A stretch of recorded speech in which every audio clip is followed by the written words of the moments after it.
is Isaiah Ramos here at Weslaco, Texas, checking out this new construction home at this beautiful community.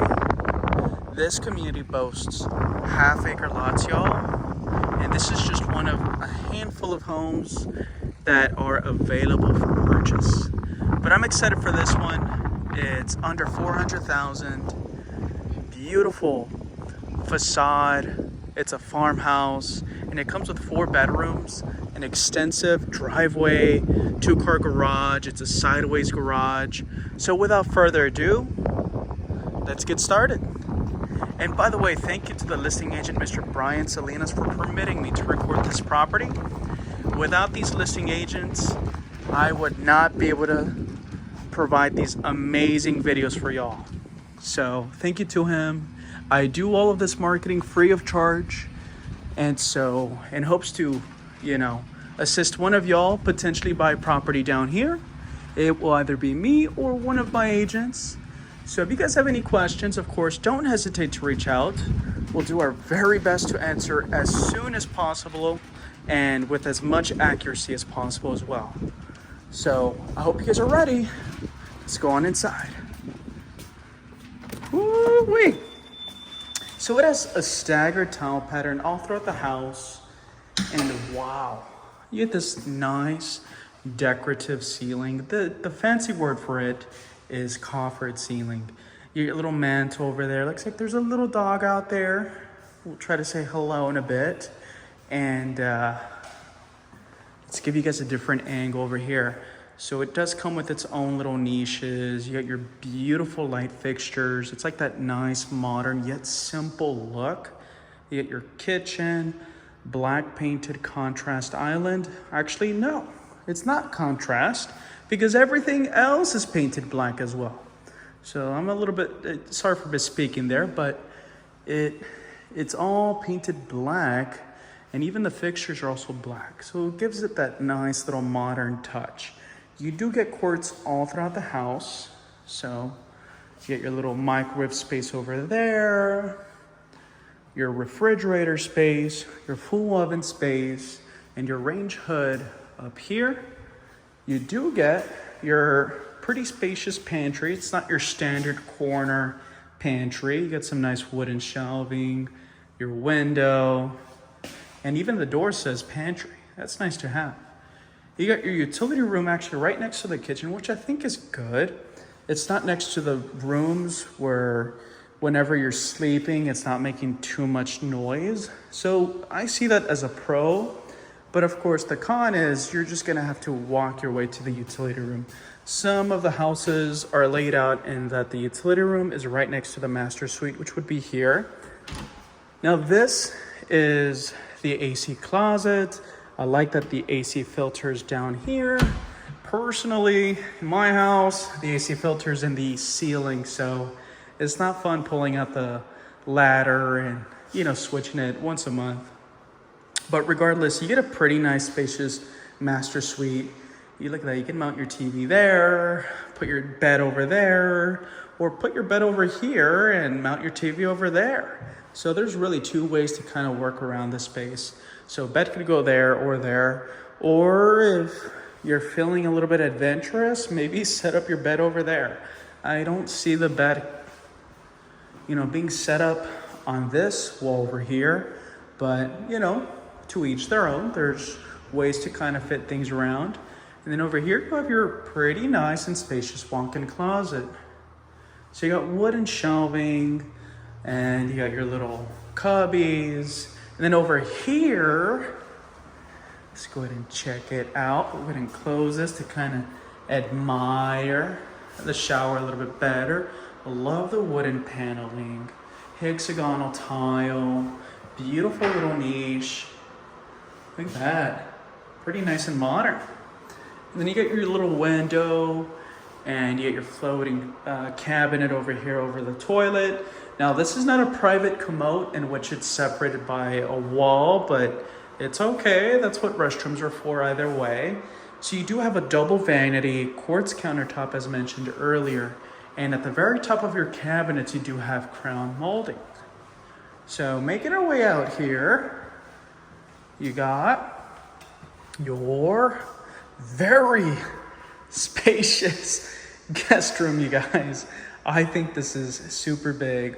This is basically like a secondary living room in my opinion, but you know, I would use it as like an office space, you know, me personally. But you know, wow, it even has a nice walk-in closet. It's like basically a secondary master suite if you wanted to call it that. It just doesn't have its own individual bathroom inside the bedroom itself. So is it a full suite? No. But right outside, you're gonna have your bathroom. So you do get your bathroom. It's a full bathroom. So you have your sink, you have your toilet, and the same wooden paneling in the shower. And as a matter of fact, it even gets natural light out there. It's right outside. That's where the front patio is at. So over here, you do have your standard guest bedroom. So it was very surprising to see how big that previous guest room was, because you see the standard size bedroom over here, but then you see the huge guest bedroom way over here. So what do y'all think? How would you use this bedroom? Would you use it as a secondary living room or for the in-laws? Or, you know, of course, I would think that commonly you would use this as a bedroom, but I can only imagine that you can, you know, get creative and use it for something else. So over there at that spectrum of the home, you're gonna have your final guest room. So this one's gonna be a standard sized guest room, just like the previous one we just saw. Not the big one, but the standard sized one located west of this house. And then you got the nice wooden shelving and racks, all that good stuff. You got your nice little chandelier here and plenty of space on the sides, or actually in this little walk path. Now over here is your sideways garage. And you get your nice little tire stopper, your water boiler, breaker, 2-car garage itself, and the entrance into the attic. There's 2 separate entrances, but because there's one here, there has to be a firewall to separate the garage from the actual living quarters of the home. So we'll go ahead and make our way to the back. We've seen all the inside. Now let's check out the outside. So you get a decent sized back patio. Look at that. Those are all homes. Like, it says for sale on that one. That one looks good, you guys. Apparently that one's also for sale. There's a sign, but sometimes realtors leave their signs out after selling the home. So I don't know if it's actually for sale. And look at that. That looks like a custom home over there. Another home is under construction. But what a lot of people do is they buy their land first. This is, of course, a home that a builder built a spec home on. So a spec home is something that the builder specs out themselves. They design everything. But if you wanted to buy your own lot, you absolutely could. And the equity that you have in the lot, usually when you pay it off completely, and usually lot loans are anywhere between 7 to 15 years.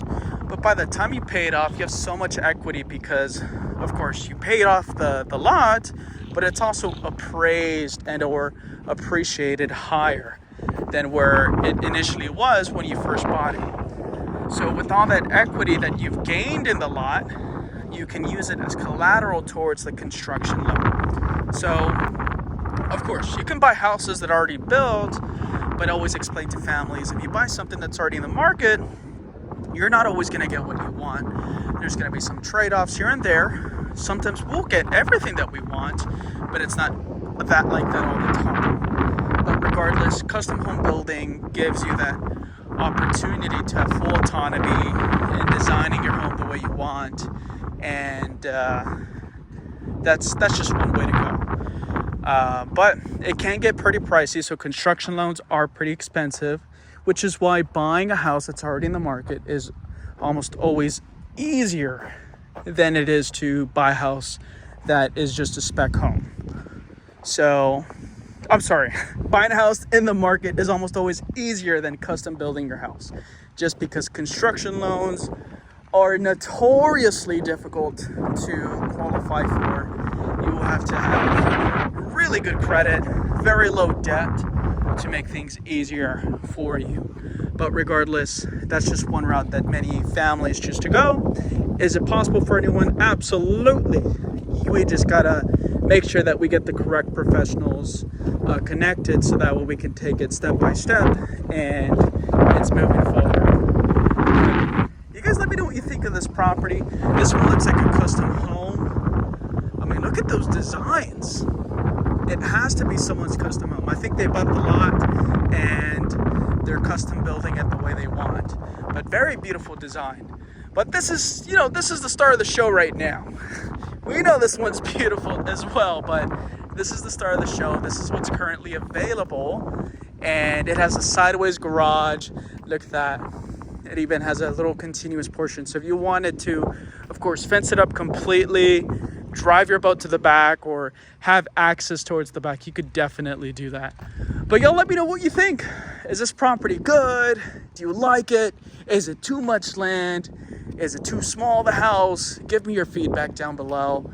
But thank you guys for always staying tuned. Make sure to comment, share with your family and friends if you liked it.